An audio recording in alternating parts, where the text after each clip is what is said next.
So the question is, are you going to put the Shark Vertex corded ultralight vacuum under your Christmas tree? In my last two videos, I've had a chance to really test this thing out. So in this video, I'm going to let you know what I think. I'm going to give you the good, the bad, and the ugly about this vacuum. So for the good, my favorite thing about this vacuum is that you can take it apart and you can make a short vacuum to vacuum your stairs or your furniture with. I haven't had a chance yet to test this in my car, but I've seen some pictures, I think it was on Amazon, where it showed people using this feature to vacuum out their car. That looks pretty cool. And then you can also take it off the base, off the brushes, and use it as a pole to get the hard to reach areas. I haven't had much success with this yet. I tried vacuuming my ceiling fans, but they just ended up spinning around, so that didn't really work. So that's the good. I really like that, and it has a lot of power. They say it has I think right here, it says hyper velocity. Strongest suction versus any Shark Rocket stick vacuum. Yeah, when I took this thing apart and used the short vacuum to vacuum the stairs, I put on my Bluetooth WorkTunes headphones and I was listening to music and vacuuming the stairs, and I had a great time. So I really do like that feature. I think that alone is worth it. Have a regular vacuum that you can just shrink down like this and use on the stairs. Definitely worth the $200 price tag. And that's the third good thing about this, is the price tag. It's $200. Now that may seem like a lot, but our last vacuum we bought was an Auric vacuum. And that thing was like $750, and it had a 20, I don't even have that many fingers. It had a 10, 5, 10, 15, 20, 25 year warranty on it. So that thing was supposed to last forever. But the reality is we had it for about 15 years, and after you have a 15-year-old vacuum, it's just an old vacuum.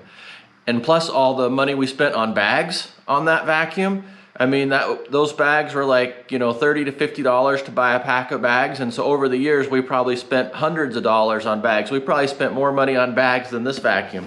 This vacuum is also bagless. It has a canister in here that you can empty, so you don't have to buy bags for it. It does have a couple filters. I don't know how long those filters last or how much they are. So there still may be a little bit of maintenance cost to spend on keeping this vacuum working. But yeah, so since our last vacuum, we had spent, you know, $750 on it. This one seemed pretty cheap in comparison to that.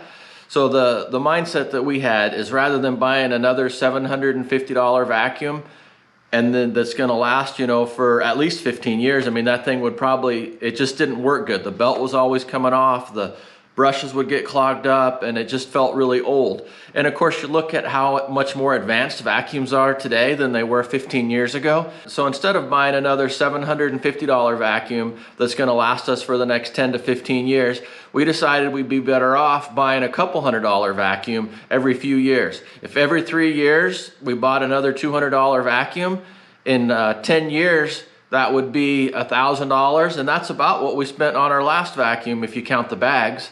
And so if we got 3 years out of this, 3 times 5 is 15 years.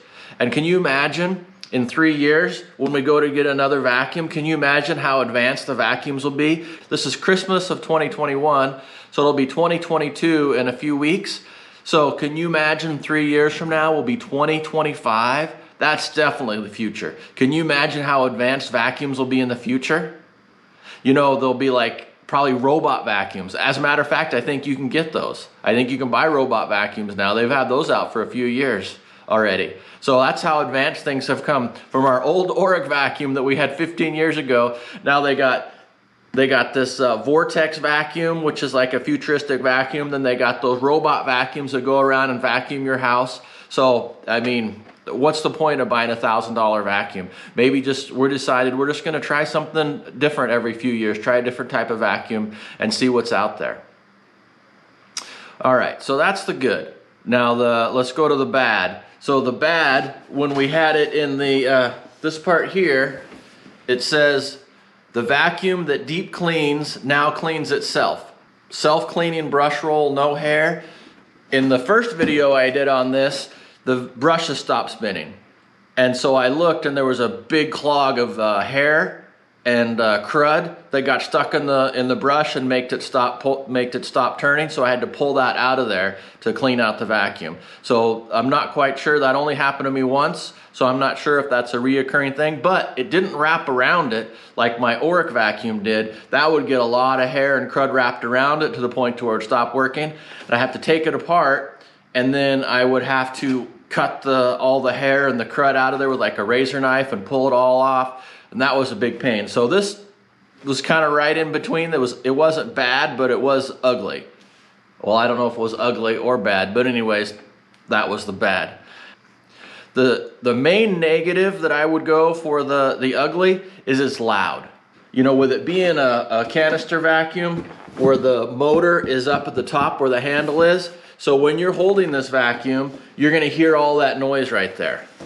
Now, I would say you could look at that one of two ways. If you get some headphones, like those Bluetooth WorkTunes headphones, and you listen to music, you can actually have a good time while you're vacuuming and you won't hear any of that. But to the other people in your house, like if you had like a baby sleeping or something, that noise would definitely wake up the baby. But like if you have teenagers that are sleeping and it's the middle of the day, well, maybe that really loud noise is actually a good thing because you can wake them up. You know, with so many people still working at home now, if somebody's like having some kind of, you know, conference call, or they're doing video conferencing on their phone, you know, you're not going to be able to vacuum. But then again, I mean, you usually don't vacuum anyways if you have a baby sleeping, or if you have somebody else in your house is working and talking on the phone, you're probably not going to be vacuuming anyways, because vacuums are just generally loud. So that's kind of a wash, but anyways, it is something to notice that it was noticeably louder than my old Oric vacuum. So I'm gonna refresh here. We got the good is that you could take it apart, and so that was good, and then set it up to a small vacuum to vacuum your stairs, or a tall pole to vacuum hard to reach areas. The other good is that it was really powerful, and the other good that it was a reasonable price at 200 bucks. The ugly is it did get a hair clog that I had to pull out. It's really loud. I personally had to wear some hearing protection with it. It was so loud. And then also it did get hot. That's the other thing I forgot to mention. It did get really hot when I was using it, and that could have been because I had the hair clog. So that's something I'm gonna have to watch. I'm not quite sure if that's gonna be a problem or not, but anytime you have any type of, you know, electronics or mechanical stuff, you don't want it getting too hot, because that means things can burn up in there. So we'll see how that goes. We've had this for probably about a month or so and been testing it, and so far so good. All right, so now we're gonna go to the bad. Nothing's really horrible. This is not by any means a bad vacuum, but there's a couple of things that I thought were bad about it. The first thing is it won't stand upright. If you have to lean it against the wall, and if you're not careful, it'll fall down on the floor. So you have to like leave it sitting down on the floor. And I have a bad back, and so I don't like to bend down on the ground and pick stuff up off the floor. So that's a kind of a negative for me, but it's not a deal breaker. The other bad thing here, compared to the Oric vacuum had a 25-year warranty, and this thing right here says it has a 5-year warranty. So that's not very good. But at the same time, like I said earlier, we plan on keeping the vacuum for 2 or 3 years and then seeing what else is out there in the future, because that'll be, like I said, 2025. So who knows what kind of vacuums they're going to have then. So that's not a deal breaker. If you're looking for a product that has a warranty that stands behind it, if they're saying a 5-year warranty, they're probably thinking it's not going to last more than 5 years. All right, so there you have it. You got the good, the bad, and the ugly. So the question is, are you going to put the Shark Vertex corded ultralight vacuum under your Christmas tree? Well, if you're looking for a new vacuum, I say you go ahead and go for it. And if you're not sure, I have made a few more videos about this, and there will be a playlist at the end of the video that you can check out. And if you enjoy watching my videos, go ahead and hit the subscribe button so you don't miss any of them. All right, thanks for watching.